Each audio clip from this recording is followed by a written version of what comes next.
Hey everybody, Dan here with Pain Free You. Today I wanted to talk about this question that I get a lot.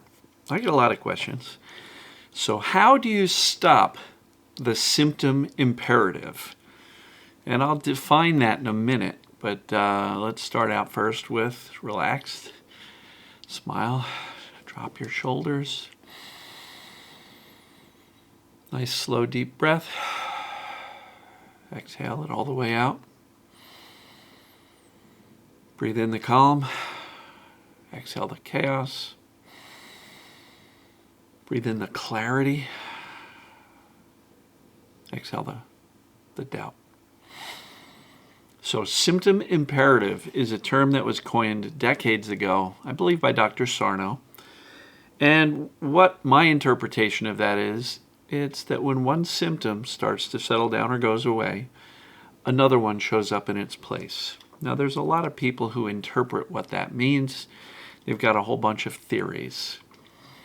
My theory on this is that it simply means that you've done an exceptionally good job of teaching the brain that the symptom that settled down or went away completely was not an issue. It was not a big deal. It's TMS, perceived danger pain, or other symptoms. And the brain accepted that, so it turned it down. And my view on this is that the reason we get other symptoms is because, one, the brain still reserves its right to warn us if it perceives some other kind of dangers.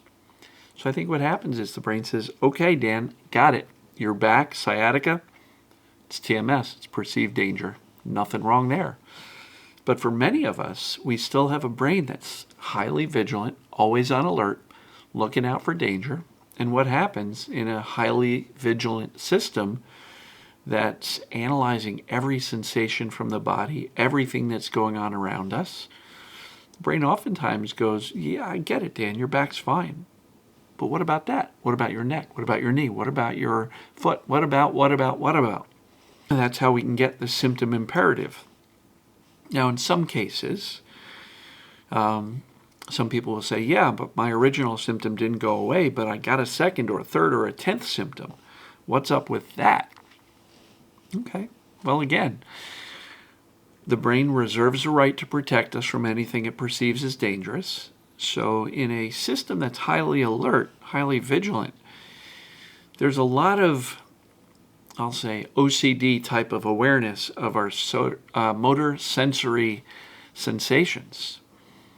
And in a case where we're already afraid, already deep in fear, perceiving danger, sometimes the more afraid we get, the more the brain goes, yeah, but what about that too? Is that a problem as well? Is that a problem?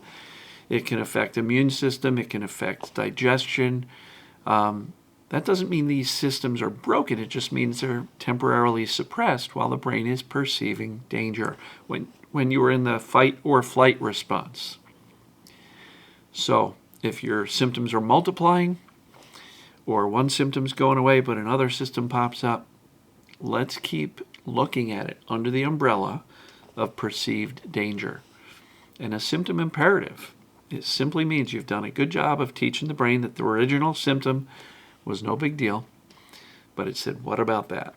So how do you get this whack-a-mole type of feeling to stop? Because some people say, I've been getting symptom imperatives one after another. How do you get it to stop? Farther upstream, safety overall. A decision that these symptom imperatives are just more evidence of perceived danger in action. So let's focus on teaching the brain that we're actually okay. We are healthy enough. We are fit enough. We are sound enough physically that we don't need to have symptoms or hurt. And so as we keep on doing that and calmly calling it out and saying, oh, new symptom, I know what that is. I'm not concerned. It oftentimes goes away very quickly. And so, just today, pulling the garbage cans up from the curb, dragging them up a hill, all of a sudden my knees started hurting. And I just kind of chuckled and I said, nope, we're not doing that. I'm actually okay. And sure enough, it stopped hurting almost instantly because I didn't fuel it with fear and attention. And that's the thing. A lot of people, every time they get a new symptom, they panic because they automatically assume a new symptom means I'm going to have this really long, drawn-out problem that I've had with the first symptom or the first set of symptoms. Every new symptom does not mean you got a really long battle ahead of you. What it means is the brain is highly alert, perceiving danger in multiple ways, and the sooner we calmly call it out for what it is and teach the brain, I know what that is, I'm not concerned, it can oftentimes go away pretty quickly. And I've had people tell me that, they were out running, they had knee pain, and while they're running, their other knee started hurting. They kind of laughed at it, said, nope, we're not doing that. 100 steps later, the knee pain that just started went away. Without the fear and the attention, mind-body symptoms can come and go very quickly. The key is the fear and the attention, right?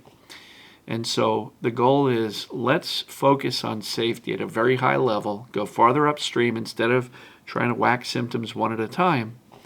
Let's teach the brain that I'm okay overall. There's no reason for me to have symptoms overall because I am healthy enough, well enough, safe enough to be symptom-free. So I hope that makes sense. Symptom imperative.